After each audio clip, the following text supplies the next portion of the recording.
Minasyaitonirrajim. Bismillahirrahmanirrahim. Alhamdulillahirabbil alamin arrahmanir rahim. Maliki yaumiddin. Iyyaka na'budu wa iyyaka nasta'in. Ihdinas siratal mustaqim. Siratal ladzina an'amta 'alaihim ghairil maghdubi 'alaihim waladdallin. Rabbil alamin.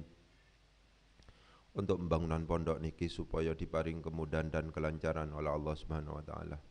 Al-Fatihah. A'udzu billahi minasyaitonir rajim. Bismillahirrahmanirrahim. Alhamdulillahirabbil alamin arrahmanir rahim. Maliki yaumiddin. Iyyaka na'budu wa iyyaka nasta'in. Ihdinas siratal mustaqim.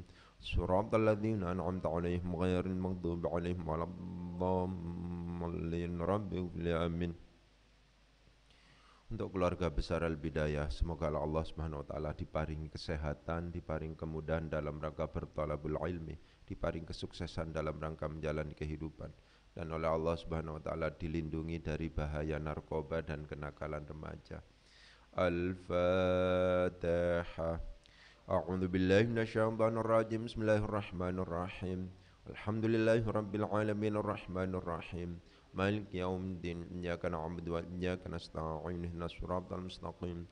Siratal ladzina an'amta 'alaihim ghairil maghdubi 'alaihim waladdallin. Rabbil alamin. Untuk pengarang kitab niki Syekh Abdul Wahab Khalaf. Al-Fatihah. A'udzu billahi minasyaitonir rajim. Bismillahirrahmanirrahim. Alhamdulillahirabbil alamin arrahmanir rahim. Maliki yaumiddin. Iyyaka na'budu wa iyyaka nasta'in. Ihdinas siratal mustaqim. Siratal ladzina an'amta 'alaihim ghairil maghdubi 'alaihim waladdallin. Rabbil alamin. Mari kita baca bersama, diperhatikan. Ya. Nawaitu kita sungguhan. Nawaitu ta'lim wa ta'allum. Ya. Bismillahirrahmanirrahim. Pakai bahasa Indonesia terlebih dahulu. Bismillahirrahmanirrahim. Al-qismu bermula bagian. Al-awwalu yang pertama adalah fil adillati, tentang atau dalam beberapa dalil, tentang beberapa dalil asy-syar'iyyati yang bersifat syar'i. Al-adillah merupakan bentuk jamak dari dalilun, dalilani, adillatun. Ya. Jamak taksir itu harus dihafal. Tidak bisa hanya sekedar dilogikakan. Ta'rifud dalili, bermula ini adalah definisi dalil. Ad-dalilu bermula dalil. Ad-dalilu bermula dalil adalah maknahu bermula maknanya dalil fil lughati, di dalam bahasa al-arabiyyati yang bersifat Arab. Khabar dari maknahu adalah al-hadi, sesuatu yang menunjukkan, ila ayyi syai'in, pada sesuatu apapun, hissiyin yang bersifat indrawi, au ma'nawiyin atau bersifat ma'nawi, khairin yang baik, au syarrin atau yang jelek.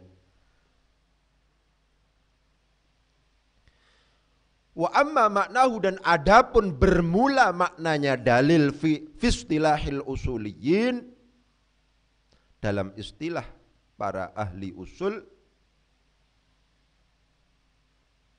Jawab amma sekaligus menjadi khabar dari maknahu adalah fahuwa, maka bermula maknanya dalil fi istilahil usuliyin adalah ma, sesuatu, yustadallu, yang dijadikan sebagai petunjuk, apa ma, bin nadhari, dengan pengamatan, as-sahihi, yang benar, fihi, di dalam ma, dijadikan sebagai petunjuk ala hukmin atas hukum syar'iyyin yang bersifat syar'i, amaliyyin yang bersifat praktis. Ala sabilil qat'i atas jalan kepastian, awid dhanni atau dugaan kuat. Wa adillatul ahkami dan bermula adillatul ahkam, dalil-dalil hukum artinya. Wa usulul ahkami dan usulul ahkam, dasar-dasar hukum. Wal masadirut tasyri' wal masadiru dan beberapa masdar atau sumber at-tasyri'iyatu yang bersifat syar'i, ini istilah lil ahkami untuk beberapa hukum, khabarnya adalah alfadhun merupakan beberapa lafadz mutaradifatun yang sinonim, maknahu yang bermula maknanya alfadhun mutaradifah, maknahu yang bermula maknanya alfadh adalah wahidun, satu. Sampai situ aja. Bismillahirrahmanirrahim. Al-qismu utawi bagian al-awalu kang pertama iku fil adillati ing dalam pira-pira dalil asyariyati kang bangsa syar'i. Ta'rifud dalili utawi iki iku definisine dalil. Ad-dalil utawi dalil, khabarnya khabar jumlah, iku maknahu utawi maknane, iku maknahu utawi maknane dalil fil lughati ing dalam bahasa al-arabiyyati kang bangsa Arab. Khabar saking maknahu iku al-hadi barang kang nuduhaken ila ayyi syai'in maring endi-endi suwiji-wiji hissiyen kang bangsa indrawi au ma'nawiyen atau bangsa maknawi, khairin kang bagus au syarrin atau kang ala yang jelek. Wa amma maknahu lan anapun utawi maknane dalil fi istilahil usuliyina ing dalam istilahi pira-pira ahli usul. Jawab sekaligus menjadi khabar dari maknahu, jawab dari amma sekaligus menjadi khabar dari maknahu, iku fahuwa maka utawi makna ad-dalil fi istilahil usuliyin iku ma barang yustadallu kang den dadekake petunjuk apa ma bin nadhari kelawan peningal as-sahihi kang bener, kang sahih fihi ing dalem ma, dijadikan petunjuk ala hukmin ing atasi hukum syar'iyyin kang bangsa syar'i, amaliyin kang bangsa amali praktis, ala sabilil qat'i ing atasi dalan pasti awid dhanni utawa dhon atau dugaan kuat.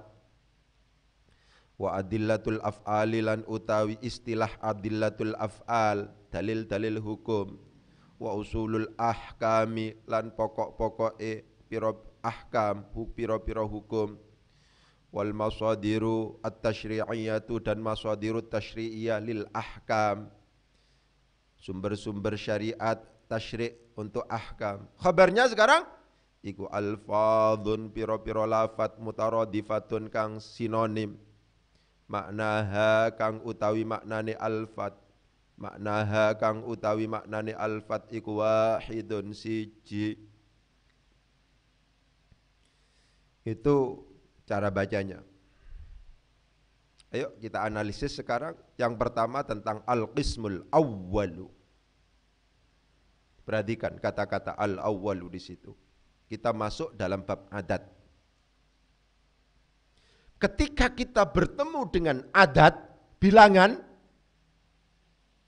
paradigma berpikir kita, pintu masuk untuk melakukan analisis adalah jangan lupa melakukan klasifikasi tentang adat itu sendiri. Adat ada dua, ada yang disebut sebagai hisabi, ada yang disebut sebagai tartibi.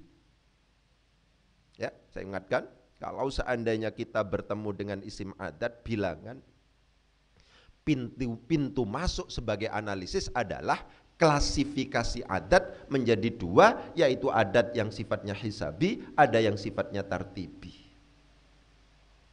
Apa adat hisabi itu? Adat hisabi itu maksudnya adalah adat yang tidak menunjukkan tingkatan, itu hisabi, bilangan biasa. 1, 2, 3, 4. Wahidun, itsnaini, salasun. Ya. Ada yang sifatnya tartibi. Tartibi itu apa? Menunjukkan tingkatan. Yang ke-1 atau yang pertama, yang kedua, yang ketiga, yang keempat, yang ke. Kenapa ini kok kemudian perlu dibedakan? Karena dalam tataran selanjutnya ternyata ada perbedaan yang harus kita pahami. Kalau adatnya itu kemudian disebut sebagai adat tartibi, menunjukkan tingkatan, maka sama persis. Kalau seandainya adatnya atau ma'dudnya itu adalah mudzakkar, maka adatnya juga harus mudzakkar. Kalau seandainya ma'dudnya yang dihitung itu adalah mu'annas, maka harus mu'annas. Kalau mu'annas, kalau mudzakkar, mudzakkar. Itu biasa. Inilah alasan kenapa kok kemudian al-qismu al-awwalu. Ya. Tapi kalau seandainya misalnya ini dirubah menjadi ar-risalatu al-ula, tidak al-awwalu. Ar-risalatu ats-tsaniyatu. Ya, itu semacam itu. Ad-darsu al-qismu al-awwalu, al-qismu ats-tsani, terus begitu. Antara adat dan ma'dudnya, ketika adatnya itu adalah tartibi, menunjukkan tingkatan, antara adat dan ma'dudnya dari segi mudzakkar dan muannasnya itu harus sama. Begitu. Kapan kita tahu bahwa itu adalah adat tartibi? Kapan kita tahu bahwa itu adalah adat hisabi? Kalau adat tartibi secara umum mengikuti wazan fa'ilun. Kecuali awal dan ula. Selanjutnya itu mengikuti wazan fa'ilun. Tsani, ats-tsani, ats-tsalitsu, ar-rabi'u, al-khamisu, as-sadisu, mengikuti wazan fa'ilun semuanya. Jadi kita tahu, oh kita sedang berhadapan dengan adat tartibi, oh kita sedang berhadapan dengan adat hisabi. Kenapa kok adat tartibi? Karena mengikuti wazan fa'ilun. Kenapa kok ini disebut sebagai adat hisabi? Karena tidak mengikuti wazan fa'ilun. Khamsatun, arba'atun, tidak khamisatun, tidak rabi'atun. Berarti adatnya hisabi. Ketika adat hisabi apa? Antara adat dan ma'dudnya harus bertentangan dari segi mudzakkar dan muannasnya. Itu seperti itu. As-shalawatul khamsu. Itu benar. Bukan al-khamsatu. Ya. Al-madzahibu al-arba'atu. Itu benar. Ya. Ketika adatnya itu adat hisabi tidak mengikuti wazan fa'ilun, khamsu, arba'atun, tadi khamsun, arba'atun, tidak mengikuti wazan fa'ilun, maka antara adat dan ma'dudnya itu harus bertentangan dari segi mudzakkar dan muannasnya. Yang harus dijadikan sebagai pegangan adalah bentuk mufrad dari ma'dudnya. Bareng-bareng. Salasatun bitta'i qullil ashra fi addi ma ahaduhu mudzakkara. Salasatun pada lafaz salasah bitta'i dengan menggunakan tak marbutah. Qul katakanlah lil ashra sampai bilangan 10. Dalam konteks apa itu? Fi addima dalam rangka menghitung sesuatu, ahaduhu yang bentuk mufradnya adalah mudzakkarah, mudzakkar. Jadi bentuk mufrad ketika adatnya adat hisabi, maka kita harus cari bentuk mufrad dari ma'dudnya. Ketika bentuk mufradnya adalah mudzakkar, maka adatnya harus dimuannaskan. Kalau seandainya bentuk mufradnya muannas, maka adatnya harus dimudzakkarkan. Dibalik pokoknya. Itu penting untuk kemudian ditegaskan. Wal mutallaqatu, wanita-wanita yang dicerai itu, ya tarabbasna, kalau seandainya mau menikah lagi tidak boleh langsung menikah. Harus menunggu masa iddah, namanya ya tarabbasna, harus menunggu terlebih dahulu. Bi anfusihinna, dengan dirinya sendiri. Sampai kapan itu Ustaz? Salasata quru'in, 3 kali quru'. Ya. Apa quru' itu? Quru' itu dalam bahasa Arab disebut sebagai lafadz yang mustarak. Apa lafadz yang mustarak itu? Satu lafadz memiliki banyak arti. Ya. Ketika orang Arab mendengarkan kata-kata quru', maka al-mutabadir yang terlintas dalam benak orang Arab itu adalah bisa jadi haid, bisa jadi suci. Itu bayangkan. Itu namanya lafadz mustarak. Ketika quru' itu kemudian diucapkan oleh kita dan didengar oleh orang Arab, maka yang terlintas dalam pemahaman orang Arab al-mutabadir itu adalah bisa jadi diterjemahkan suci, bisa jadi diterjemahkan haid. Padahal suci dan haid itu jelas beda. Kal qur'i wa wahidul aqra'i fil haidi wat tuhri minan nisa'i. Ya.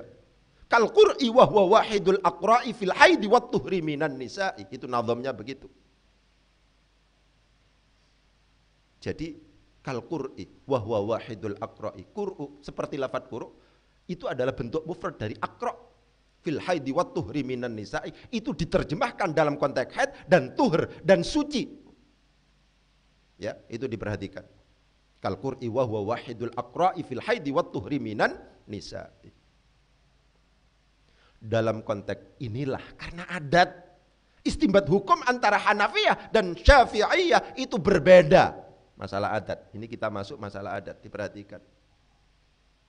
Kalangan Syafi'iyah memiliki pandangan bahwa kalau seandainya kemudian seseorang itu bercerai dan ternyata istrinya itu adalah dzawatul haidhi. Ya. Dzawatul haidhi itu apa? Masa haidnya masih aktif. Bukan menopause. Ya, masa haidnya masih aktif. Maka kena kaidah, kena Quran, wal mutallaqatu, wanita-wanita yang dicerai itu kalau seandainya mau menikah lagi, ya tarabbasna, harus menunggu dulu bi anfusina, dengan dirinya sendiri. Sampai kapan itu Ustaz? Salasata quru', kata Al-Quran begitu. Sampai 3 kali sucian, 3 kali haitan. Kenapa kok kemudian ada alternatif sucian dan haitan? Lebih disebabkan karena quru' itu adalah termasuk dalam kategori mustarak, lafadz yang mustarak, di mana satu lafadz oleh orang Arab difahami dengan banyak arti. Kal qur'i wa wahidul aqra'i fil haidi wat tuhri minan nisa'i. Kalangan Syafi'iyah memiliki pandangan ini 3 kali sucian. Ya. Kalangan Hanafi mengatakan ini 3 kali haitan. Gimana itu? Coba diperhatikan. Ayat Al-Qur'annya sama, tapi hasil istinbat hukumnya berbeda. Kalangan Syafi'iyah mengatakan kalau seandainya ada wanita yang dicerai dan dia masih aktif haidnya, kalau seandainya dia mau menikah lagi harus tunggu, harus ada masa iddahnya terlebih dahulu. Sampai kapan itu? 3 kali sucian versi Syafi'iyah. Hanafiyah mengatakan 3 kali haitan. Tadi 3 kali sucian, ini 3 kali haitan. Ayat Qur'annya sama. Kenapa kok kemudian kalangan Syafi'iyah memiliki pandangan bahwa ini 3 kali sucian, salasata adharin? Kenapa kok kemudian diterjemahkan itu? Salah satu yang dijadikan sebagai bentuk analisis adalah tentang isim adat. Kenapa? Karena di situ pakai salasata, pakai tak marbutoh. Karena salasata pakai tak marbutoh, itu pakai mu'annas, berarti dipaksa ma'dudnya harus mudzakkar. Saya tegaskan, kenapa kok Imam Syafi'i atau kalangan Syafi'iyah memiliki pandangan bahwa 3 kali sucian masa iddahnya itu, kok 3 kali haitan sebagaimana yang ditawarkan oleh kalangan Hanafiyah? Karena di situ ayat Al-Qur'annya pakai salasata, tidak salasa quru'in, pakai tak marbutoh. Kenapa kalau tak pakai tak marbutoh? Ini salasa itu adatnya adat hisabi, tidak mengikuti wazan fa'ilun. Kenapa kalau adat hisabi? Kalau seandainya adatnya itu pakai mu'annas, maka mudzakkar nanti dipaksa bentuk mufradnya mudzakkar. Tuhrun itulah yang kemudian mudzakkar. Inilah alasan kenapa kok kalangan Syafi'iyah memiliki pandangan yang dimaksud salasata quru'in itu adalah salasata atharin, karena kalau haid itu berarti sama-sama muannas. Salasatanya muannas, haidotnya juga muannas, karena haid tidak bisa dipahami kecuali muannas.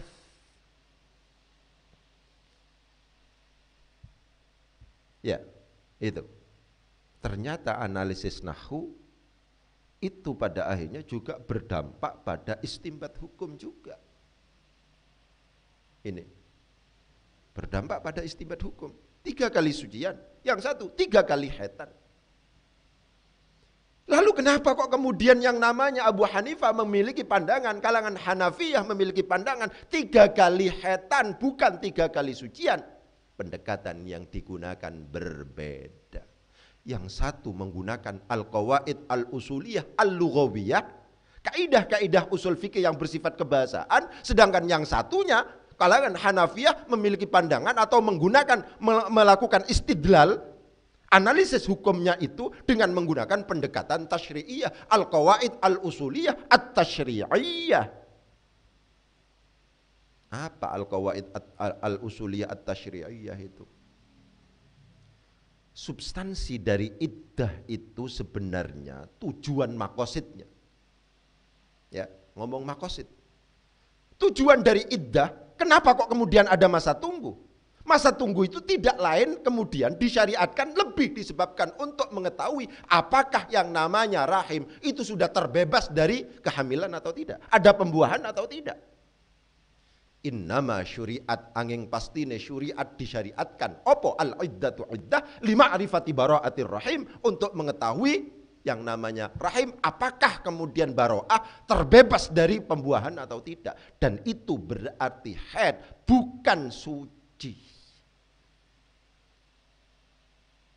Seseorang kalau sudah misalnya seorang suami menunggu istrinya hamil, ya menunggu, kalau seandainya kemudian ada informasi mas saya haid, itu berarti kecewa.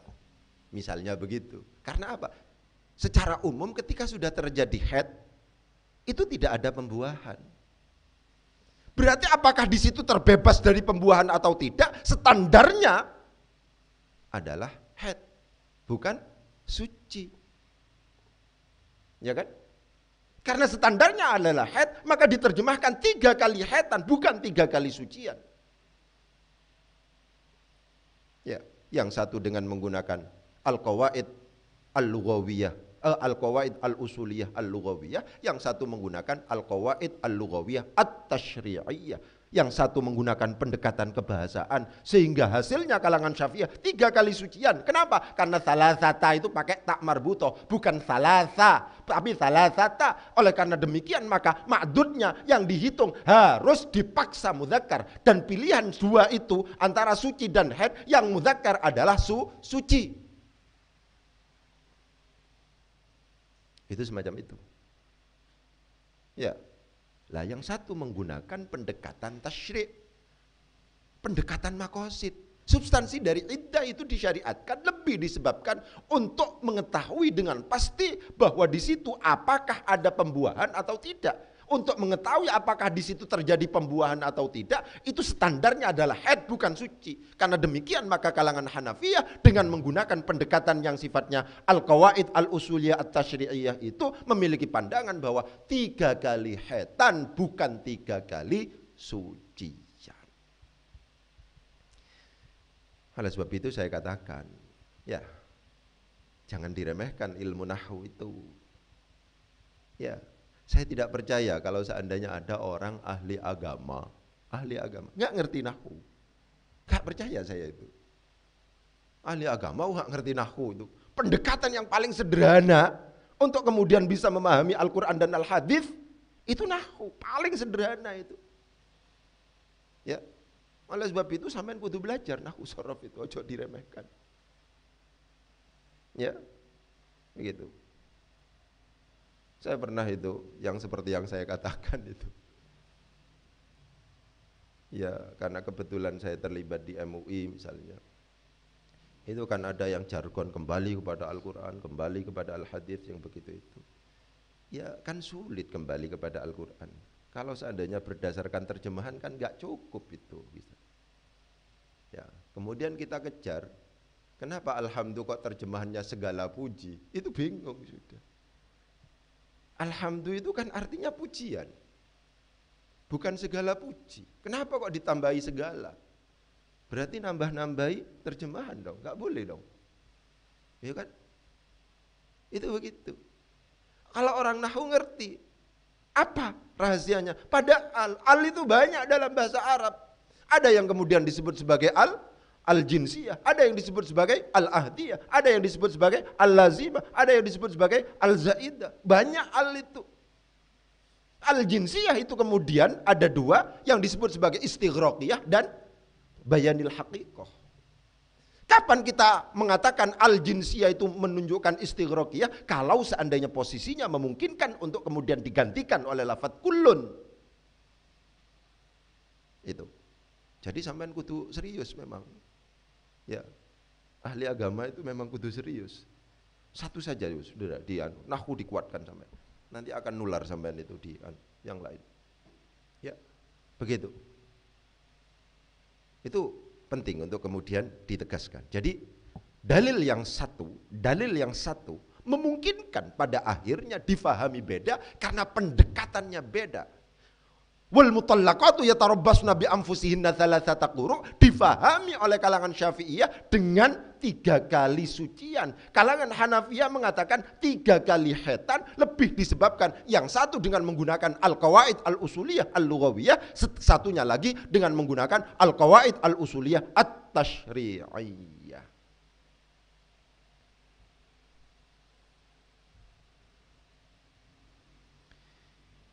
Itu ya tentang al-qismul awwalu, penting untuk kemudian ditegaskan itu. Ya, diupayakan.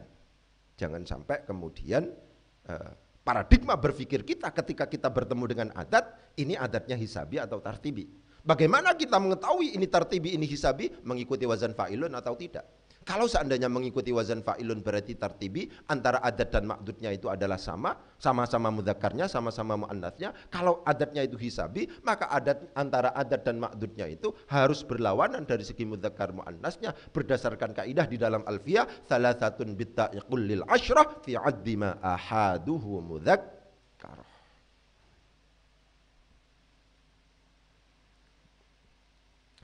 Selanjutnya sekarang tentang ta'rifud dalil, hanya sekedar mengulangi lagi.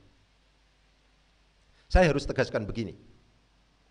Sebuah kalimah itu untuk kemudian kalimah itu kata, kalau saya mengatakan kalimat pakai T, itu berarti jumlah.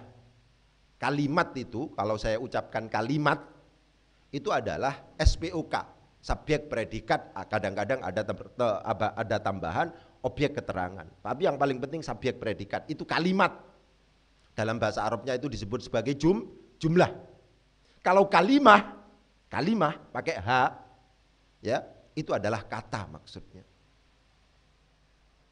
Sebuah kalimah, apakah kemudian mau dibaca rofa, nasab, jer atau jazm, itu harus karena ada tuntutan amil yang kemarin kita sebutkan. Sebuah kalimah itu tidak memungkinkan untuk kemudian dibaca rofa, dibaca nasab, dibaca jer, dibaca jazm kalau seandainya tidak karena tuntutan amil. Kemudian logika itu dijadikan sebagai basis analisis kita untuk mempertanyakan kira-kira ta'rifud dalili itu kok dibaca ta'rifu, amilnya mana ini? Enggak ada ini amilnya ini. Misalnya begitu, amilnya mana ini? Dalam konteks inilah kemudian seperti kemarin ketika kita menjelaskan kata-kata tambihun, ta'rifud dalil memungkinkan dibaca ta'rifu pakai rofa, memungkinkan juga dibaca ta'rifa pakai nasab, memungkinkan juga dibaca ta'rifi pakai jar. Tergantung, kita andaikan, kita asumsikan untuk amil di sini yang tersimpan itu, yang kemudian dibuang itu apa? Kalau seandainya amilnya itu adalah hadza, maka ta'rifud dalili. Hadza ta'rifud dalili. Hadza utawi iki iku ta'rifud dalili, definisi dalil. Kalau seandainya kemudian misalnya ini kita asumsikan amil yang terbuang itu adalah qara'tu moco sapa ingsun. Ya ta'rifat dalil, berarti ini menjadi maf'ul bih dari fi'il muta'addi yang dibuang, yang kalau seandainya dimunculkan itu adalah qara'tu ta'rifat dalili. Ya padha wae, gak apa-apa. Ya. Kalau seandainya misalnya maunya dibaca ta'rifid dalil misalnya, ya kita asumsikan aja misalnya, ya abtadi'u bi ta'rifid dalili, ya meskipun tidak populer, tapi saya kepingin secara ekstrim memberikan penjelasan bahwa hal dalam kasus seperti ini memungkinkan dibaca apapun, tergantung kita mengasumsikan amilnya itu menuntut untuk dibaca rofa, menuntut untuk dibaca nasab, atau menuntut untuk dibaca jer. Itu aja yang kepingin saya tegaskan itu. Kalau seandainya amilnya menuntut dibaca rofa, ya dibaca rofa. Kalau kita asumsikan amilnya itu menuntut dibaca nasab, ya kita baca nasab. Kalau seandainya kita asumsikan amilnya itu adalah menuntut untuk dibaca jer, ya kita baca jer. Itu seperti itu.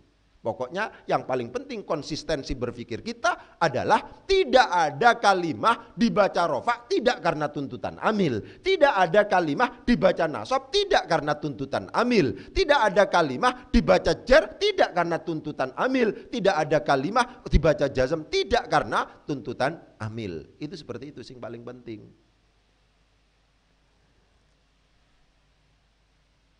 Ya, jadi memungkinkan. Tergantung kita mengasumsikan, mau dibaca ta'rifu silahkan, mau dibaca ta'rifa juga silahkan, mau dibaca ta'rifi juga silahkan. Selanjutnya sekarang, kata-kata ad-dalilu maknahu fil lughatil arabiyyati al-hadi ila ayyi syai'in. Coba diperhatikan. Kata-kata ad-dalil di situ adalah menjadi mubtada karena ini isim makrifat jatuh di awal jumlah. Kenapa kok disebut sebagai isim makrifat? Ya, karena di sini itu adalah termasuk dalam kategori isim yang ada alnya. Bagus pesan. Kalau mubtada butuh apa? Butuh khabar. Nah, akhirnya filenya tentang khabar mari kita panggil. Khabar itu ada dua. Khabar mufrad ada ghairu mufrad.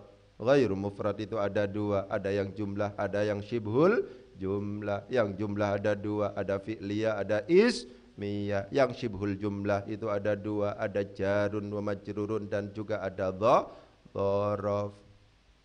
Begitu. Ya. Begitu. Bagaimana cara bacanya tadi ini? Coba saya ulangi lagi bacanya.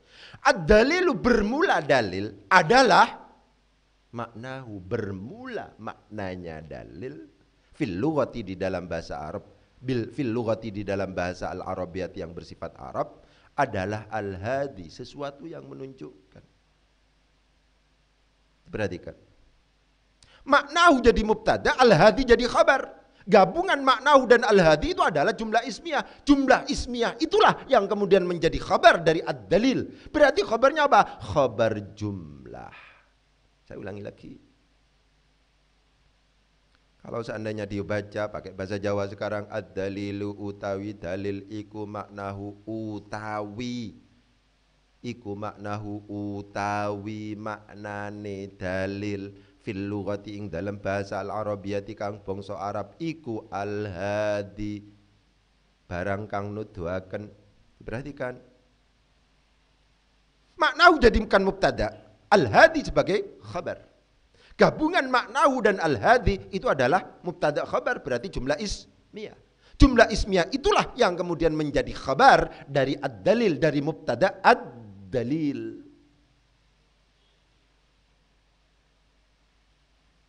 Karena khabarnya berupa khabar jumlah, maka tentunya ini kita sudah masuk dalam kategori anwa'ul i'rab. Lagi-lagi harus saya tegaskan bahwa Janganlah kita selalu menuntut bahwa perubahan i'rab selalu ditandai dengan alamatul i'rab atau tanda i'rab. Perubahan i'rab ada yang ada tandanya, ada yang tidak ada tandanya. Yang ada tandanya kadang-kadang bisa muncul, kadang-kadang tidak bisa muncul. Begitu. Ya. Kapan masuk wilayah lafzi, kapan masuk wilayah mahalli, kapan masuk wilayah takdiri, sudah ada skemanya. Kalau seandainya yang sedang kita i'rab itu adalah isim mangkus, isim maksur dan al mudhaf ilayya il mutakallim, maka di situ wilayahnya takdiri, sehingga sebenarnya ada tanda i'rab, akan tetapi karena alasan ta'adzur dan thiqal maka tanda i'rabnya tidak bisa muncul. Kalau seandainya yang sedang kita i'rab itu adalah al asma al mabniyah, isim-isim mabni. Kalau seandainya yang sedang kita i'rab itu adalah al-jumal, jumlah, dan al-hikayah, maka di situ wilayahnya mahalli. Karena demikian pasti tidak akan ada tanda i'rabnya. Anwa'ul i'rab itu sangat penting. Sampean kalau seandainya bertanya, kenapa maknahu jadi mubtada Ustaz? Kok tidak dibaca rofa? Itu dijawab dengan konsep anwa'ul i'rab. Ini dibaca rofa. Tapi karena maknahu itu adalah merupakan isim maqsur, ini akhirnya itu berupa alif. Alifnya namanya alif lazimah. Karena ini masuk wilayah isim maqsur, maka ketika kita kemudian mengi'rabi dia, pasti wilayahnya adalah wilayah yang takdiri. Tidak mungkin yang namanya dhammah, tidak mungkin yang namanya fathah, tidak mungkin yang namanya kasroh yang disandang oleh isim maqsur itu bisa muncul, karena isim maqsur itu diakhiri oleh alif. Alif pasti tidak akan bisa menerima harokat. Perbedaan antara alif dan hamzah itu, kalau alif bisa menerima tidak bisa menerima harokat, kalau hamzah bisa menerima harokat. Pun juga demikian ketika kemudian ditanya panjenengan tentang al-hadi. Tadi khabar Ustaz. Nggih. Terus kok mboten diwaca al-hadiyu? Ini kan khabar. Kok tidak dibaca al-hadi? Kok dibaca al-hadi kok tidak al-hadiyu? Ya lagi-lagi ini masuk wilayah takdiri. Kenapa? Karena al-hadi termasuk dalam kategori isim mangkus. Ada ya lazimah di akhirnya, huruf sebelumnya itu adalah kasroh. Ini penting.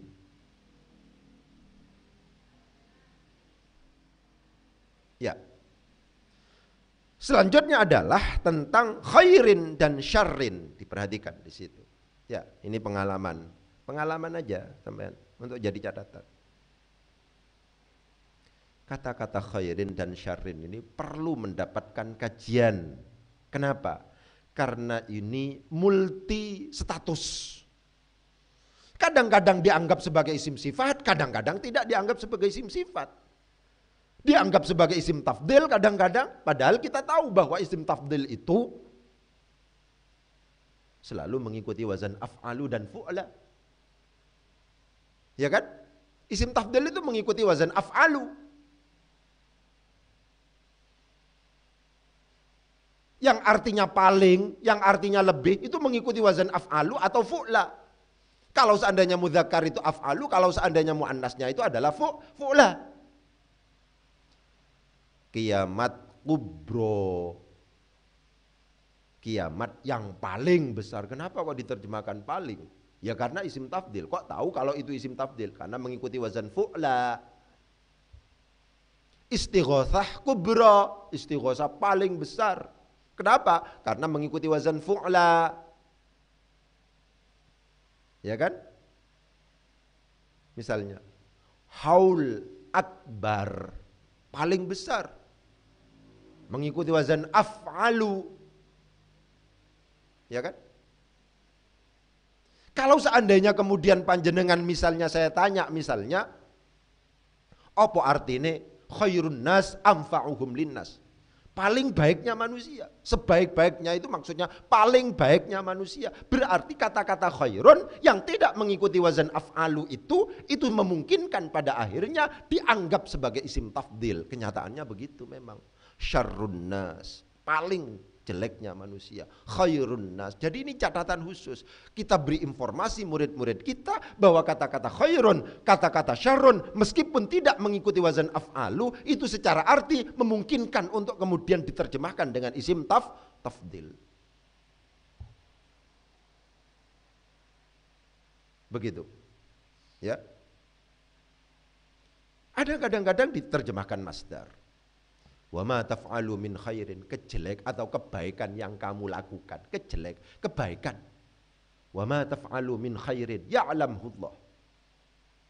Jadi untuk menerjemahkan kata-kata khairun, untuk menerjemahkan kata-kata syarrun, kita harus melihat konteksnya. Apakah pada akhirnya ini adalah harus kemudian kita terjemahkan dengan isim tafdil atau tidak? Konteksnya bagaimana? Ya.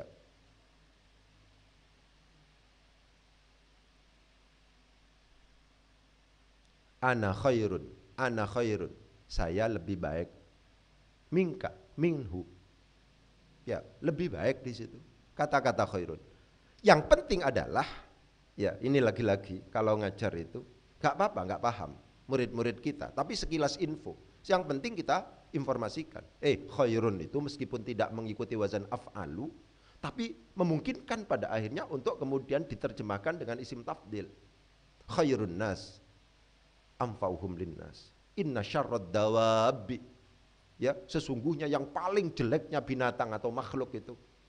Paling kata-kata syarrun, kata-kata khairun yang tidak mengikuti wazan af'alu memungkinkan pada akhirnya untuk kemudian kita anggap sebagai isim tafdil tergantung pada konteksnya. Ya, itu semacam itu.